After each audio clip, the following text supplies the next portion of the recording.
5 p.m. of the promo week. AZS Kwarta Extravaganza Nationwide Promo. Atun sa RMN ug IMN stations nationwide. See posters and print ads for details. For more information, visit facebook.com/AZS Kwarta Extravaganza and rmn.ph. Promo period is from July 31 to November 4, 2022. Per DOH FDA CCH SRR permit number 0524 series of 2022. Ito ang DXDR 981 sa Dipolog City. Basta balita ng serbisyo publiko. Tatak RMN.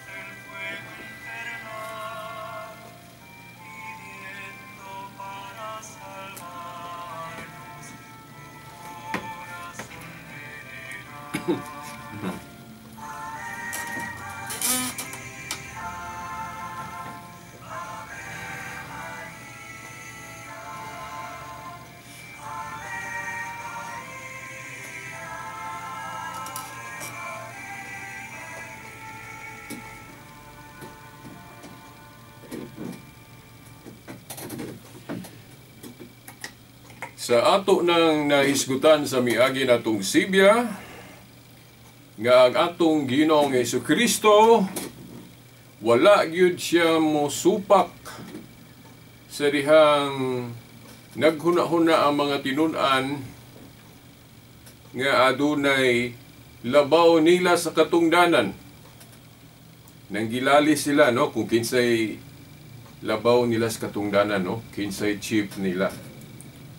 Og ang reaksyon sa atong Ginoong Jesucristo, wala gyud siya mosupak nga naay labaw nila sa katungdanan. Pero nag-ingon siya nga ang labaw diha kaninyo o ang chief diha ninyo mao ang mualagad sa tanan o kana bang muserbisyo o magpaubos, magpakasulugoon. Diba ang sulugoon mo alagad mo na, diba? So, ngano kaha no ang atong mga igsuong nahimulag kun mga separated brothers and sisters, nganong nagpadayon sila sa pagsupak sa gitudlo sa simbahang Katoliko nga diha sa mga apostol na ay chief o na ilabaw nila. Nganong gapadayon sila sa pagtulunan nga tupong rakono ang katungdanan sa mga apostoles, way labaw nila. Diba? Nganong gapadayon sila ana. Ang uban mo ingon nga tungod kay mas maayo magunang walay labaw kay aron equal ang tingog nga paminawon sa matag usa. Kay kung naay labaw, siyempre ang iyang tingog mao'y final say. Diba? Diha sa Supreme Court ang final say, ang katapusang musulti nga ang iyang luwatan nga pamulong definitive, mao man ang Chief Justice. Di ba? Mas mayo mo gunong way labaw, isipon nga tanan parihas ra para dili ka maobligar o tuo, submit niadtong giila nga labaw. Diba? Sa atong nasod sa Pilipinas, ikinahanglan man ang tingog sa presidente. Desisyon sa presidente kung unsay aprobahan diha, di ba? O yun na. So, mao na mga igsuon, ang teksto nga ato nang gikutlo sa miagi nga atong i-expound karon kining Lucas 22 tudling 26. Sa dihang nang gilalis ang mga tinun-an nga naay labaw nila, wa gyud musupak ang atong Ginoo. Pero nganong naay mga igsuon nato ron nga nagpaila kuno nga Kristohanon, nisupak sila. Nga naay labaw diha sa mga apostoles, naay Chief Justice. Sa ako na laging giingon, kay kung doon na go'y labaw, maobligar man sila pag-submit sa authority ni ining labaw. So aron dili ta maobligar ko no, dili sila maobligar sa authority ni ining giilang nga labaw, kung ano na lang, wala o na lang ng pagtuo nga naay labaw. Parehas las pag-ingon nga, wala o na lang ang pagtuo nga naay presidente. Wala o na lang ang pagtuo nga naay gobernador. Wala o na lang ang pagtuo nga naay mayor. Ingon na raman na. Di ba? Ang buot na itong ipasabot, kasabot na siguro mo, wala o na lang ng katungdanan sa Santo Papa. Parang bisang kinsa ituan. Nga mulutaw rapod nga ang matag tao nga ilang paminawon, mahimurabya po ng leader nila, di ba? Manigingon nga sa ilang pagsupak sa katungdanan sa Santo Papa, wa nila mamatikdi, amo to wa bagyod nga ang ilang gipaminaw pananglit moadto ta sa badista nato mga igsuon, ang interpretasyon ni Ellen White mo ilang gipaminaw, wa sila kabantay nga nahimo na diing labaw po nila si Ellen White, si Apollo Kibuloy.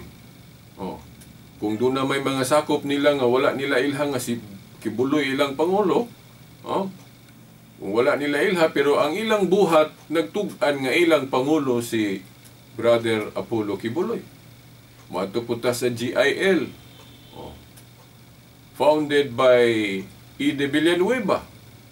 Kung pananglit ang ilang mga sakop wala mag-ila nga si ilang una-una wa mag-ila nga si E. de Villanueva ilang leader, ilang pangulo, by teaching wa sila magtudloan na, pero ang ilang buhat, ang ilang gipakita sama ra gyud nga ilang himong leader o pangulo si E. de Villanueva kay ang iyang tingog mao may paminawon.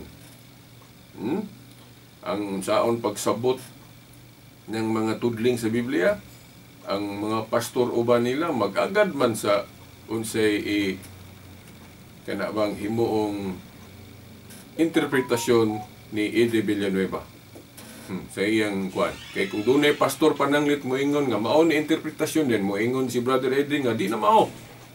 Isa may paminawon. Di si Eddie, kasi may prime mover ana nga pundok. Di ba? So, ingon na no? Nakaron, by the way, nag-ingon nga, sa itong sita sa Veritas nga, wa mo supak si Kristo nga, dunay labaw sa mga apostoles. Sadyang nanggilali sila. Sa Lucas 22:26. Pero, giingon ni Kristo nga, ang labaw diha ninyo, ako lang gi-paraphrase ha, kadtong magpakasulugoon sa ito pa, magpakaservant. Unya, ngano kung atong gitumbok nga sa tanang mga apostoles si Pedro, tungod kay kadtong taliabot na si Kristo mukhayab sa langit, sa tanang mga apostoles, dito man niya gibilin ni Pedro kanang katungdanan sa pagkalabawang pastor. Di ba? Asa mabasa sa San Juan Kapitulo 21, tudling 15 hangtod sa 17. Usbon ako. San Juan Kapitulo 21, tudling 15 hangtod sa 17. Kadtong nagingon na nga itong Ginoong Jesucristo nga, Simon Pedro, gihigugma mo ba ako? Katulog yun na gibalik-balik ng pangutana nga sa ato ra bang reflection kung katulong nga ipangutana ni Kristo si Pedro sa usa ka pangutana, no? Then pero I believe nagtuo ko nga kahibalo man gyud si Kristo unsa gyud itubag ni Pedro, di ba? Langalang mayon siya wa kanako gihigugma Ginoo. Di ba? So, pero wa mo ka bantay, wa mo ka pamalando nganong gibalik-balik ni Kristo ang pangutana, no? Di man gyud ko ambot lang og kamo magtuo mo nga tungod kay wa kahibalo si Kristo tubag ni Pedro, no? Ako di ko makatuo ana. Nakahibalo na si Kristo unsa gyoy itubag ni Pedro. Nganong gibalik-balik pa man gyud niya?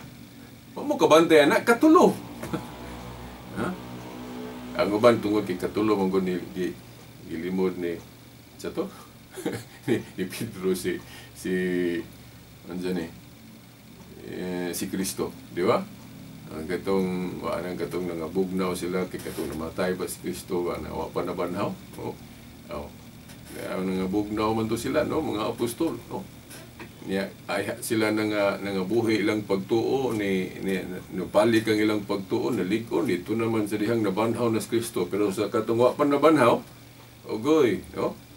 Nananalaw sila. mo tong gilimod ni Pedro si Kristo. Di ba? Ingnan siya, di ba? Imo man ang master, ayun siya, di ba? Wako kaila na. Di ba? So, mauna. Pero, mauna, mga igsuon, pero ngano ba nga katulo? Dili lang kay tungod kay katulog limod ni Pedro si Kristo, sa laumpod nga pag-interpret ana, sama ra kuno na sa si Pedro magipapirma sa usa ka katungdanan nga iyang trabahoon. Paras ba nang mo pirma ka o kontrata diha sa usa ka establishmento nga mo apply kag trabaho. Then papirmahon man ka, di ba? Maniguro po ng kanang establishmento nga kung kanang imong gi-applyan, imo ginang barugan. Kay mayon ka ni-apply ka anang trabaho, din mo atras ra pug ka. Nya lisod pagpangita ra pug bag-ong empleyado. Unang papirmahon ka na pagali term ana kuan ka na kay obligado gyud kag 2 years nga mo trabaho gyud ka. Pwede ka mo back out after 2 years. Naas kontrata dito. Kunya diya sa kontrata, di ba naay portion diha nga mo pirma ka nya balik-balikon? Ako nagay ko'y dokumentong pirmahan nya nga nahibong ba ko ba nganong kadaghan man nga di ba igo nga kasara ko mo pirma. Maniguro po tong kuan nga. Daghanon jud parang daghang ebidensya.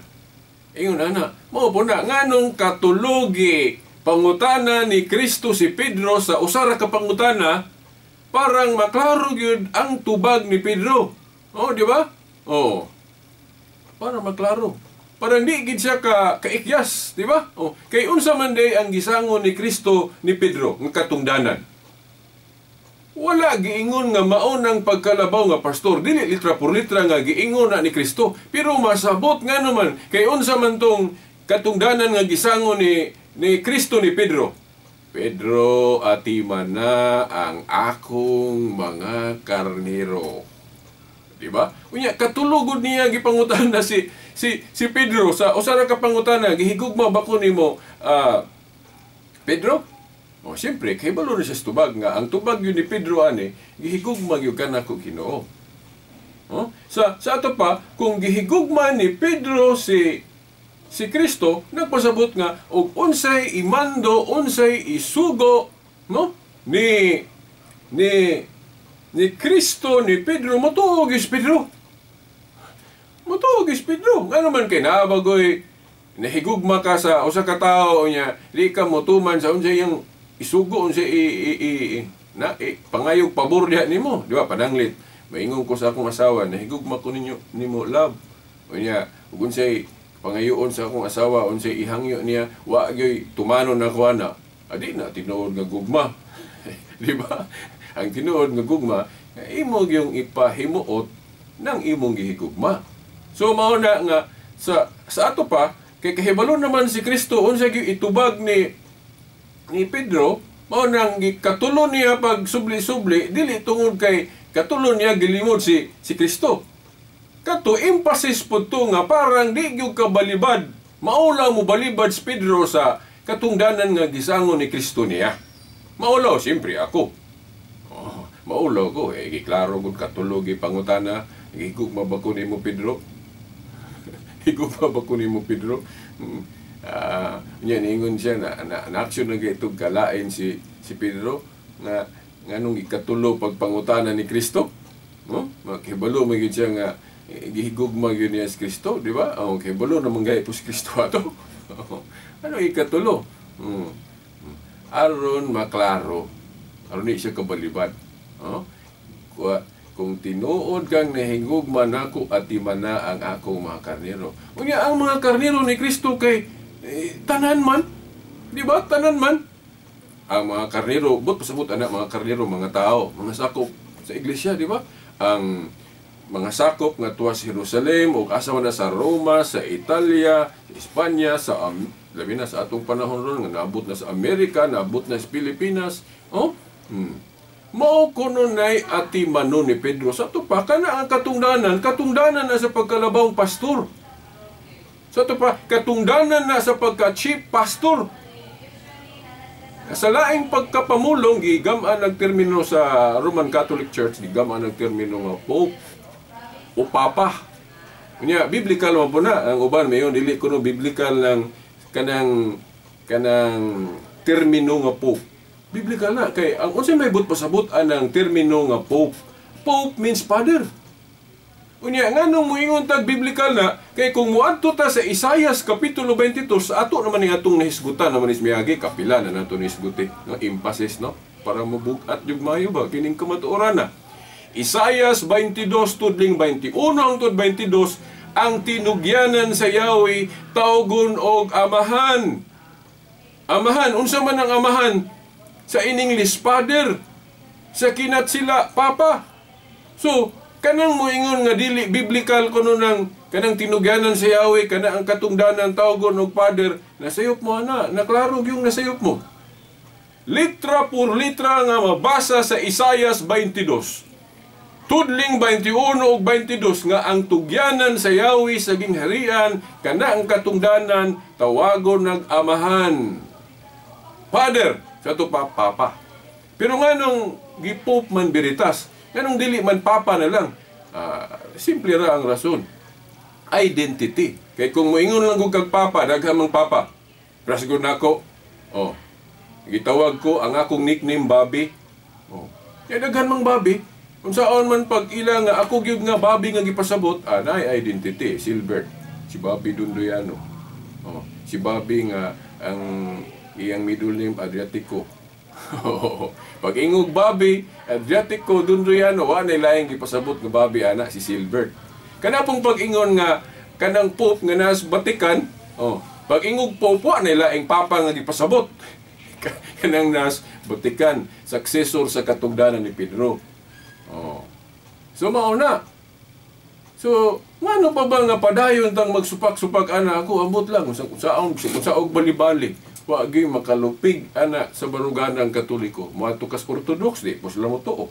Bisan mga teaching sa Orthodox, mao ra pos Katoliko gawa sa pipila lang ka teaching ni supak ang Orthodox, pero mostly mura ra gyud Katoliko kay na may larawan. Di ba? Pero ilang gisupak ng katungdanan sa Santo Papa. Kay para nila ang Orthodox katong upat ba to 5 ka patriarchate equal kuno ang katungdanan. Mutuo silang hierarchy pero equal tong patriarchate upat ba to? Wala Pero sa Katoliko wala giusog nang gitudlo sa Biblia ni Kristo. Nga si Pedro mao lamay gibinlan ni Kristo ni anang trabaho sa pagkamakita nga labawng pastor. Asa mabasa Juan 21:15-17, sa tanang mga apostoles si Pedro mo'y gibinlan anang katungdanan sa pagkalabawng pastor. Ako basig na mangutana, asa mabasa biritas nga si Pedro labawng pastor. Awabi ako maingon nga mabasa na litra por litra. Pero masabot, nganong masabot o implied tungod kay tanawa ra gud unsa man ang gisango ni Kristo ni Pedro. Pedro atimana ang akong mga karnero. Ang mga karnero ni Kristo be. Kana ra bang nasa Jerusalem, nasa Amerika, nasa Pilipinas, nasa Alemanya, dili tanan. Sa to pa pang-universal ang pagkapastor ni Pedro. Kay kung moingon lang kag sa atong bishop diri sa Bishop Kairmari, no? Most Reverend Bishop Kairmari, ang iyang pagkapastor dili ra po sa Diocese of Tripolo. Di ba? O katong mga bishop sa Amerika, sa Alemanya, bishop ra po sila sa ilang kaugalingong lugar. Pero ang pagkapastor ni Pedro, mao na ang pagkapastor ni Kristo nga makita. Di ba? Nga naman, kay si Pedro mo'y giingnan, Pedro atimana ang akong mga karnero. Unsa man ang pagkapastor ni Kristo, di ba universal? Sa tanang mga apostol na pagyudtanan dito. Si Pedro ray giingnan, Pedro atimana ang akong mga karnero. Unya sa tanan pag yung mga apostoles, si Pedro ray gitawag og kipa sa Aramaic. Gihubad lang sa Griego og Petros. Ingon sa mga gamayng bato, dakong bato. Pero kung mato ka sa Aramaic, wala ba na Petros, Petra. Sa Grigo ra nang dunay distinction. Pero sa Aramaico, usa ra ka pulong gigamit. No? Pag ingon ni Kristo ni Pedro, ikaw mao si kipa, si ibabaw ni ining kipa. Wa gyud. Kada nagpasabot nga kanang batong gipasabot si Pedro gyud. Sa niya sa tanang mga apostoles, si Pedro ra po'y gitawag og kipa. Di ba? Now, hinoon, pwede man nato tawagon og mga batusad ang ubang mga apostol kay nasa Episodos 20 gitukod kuno tas Quranan sa mga apostoles, no, Episodos 20. At tinuod na kay si Pedro naman si kauban sa pagmando na may ubang mga apostol. So bato gyapon ng authority sa ubang mga apostol. Pero di ni mo na di yung kang kaikyas nga si Pedro lagi gitawag og kipa. Sama ni Kristo nga bato. Oh, di ba? Unya mga igsoon, kung nahimong labing importanteng bato si Kristo, di ba na may tudling sa Biblia ang giingon nga ang bato nga gisalikway nahimong labing importante, di si Kristo, di ba? Siya man ang bato nga gisalikway nga nahimong labing importante kay kinahanglan na gyud ta mo budangop ni Kristo. Kay Dios man siya. Oh, anak sa Dios. Oh. Unya dili rang kay si Kristo atong tahuron ng authority. Kay si Pedro klaro kayo sa Juan 1:42. Sa tanang mga apostolis siya ra gitawag og kipa. But pasabot bato. Sa to pa sa marar ni Kristo. Tungod sa katungdanan, dili gid noon si Kristo si Pedro.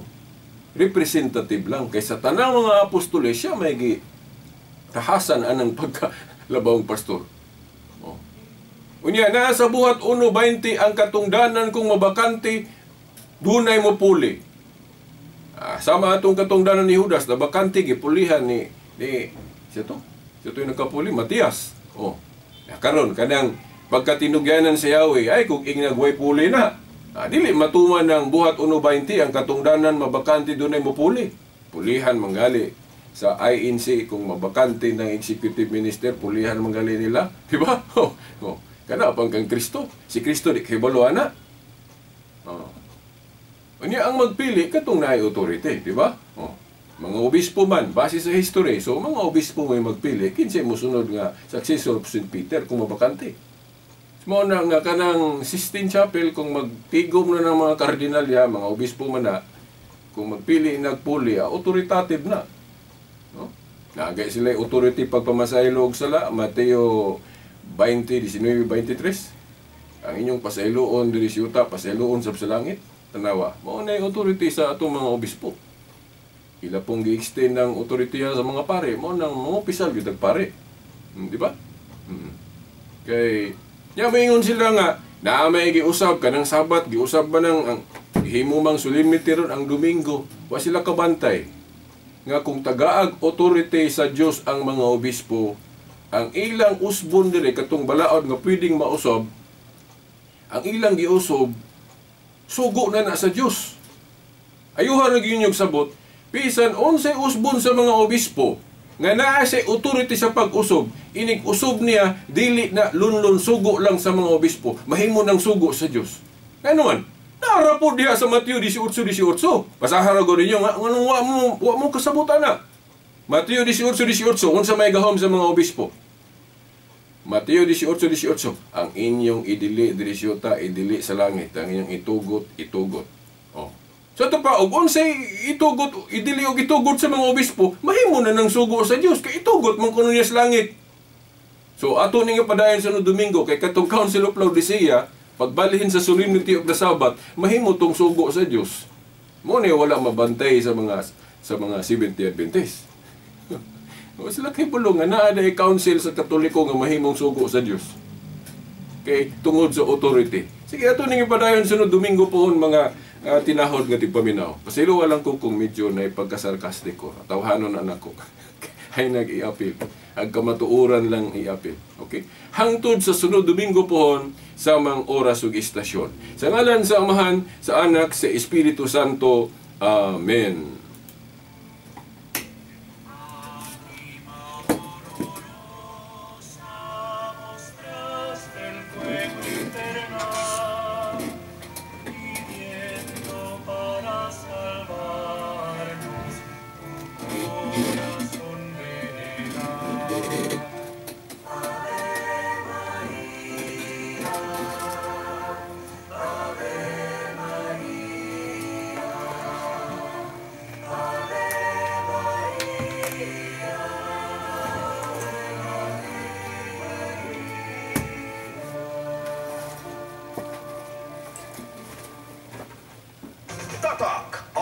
RMN. Karong mama binatad ako with EQ Plus diapers, nahimong mas labihan ang bonding time with baby. Mas daghang horsey-horsey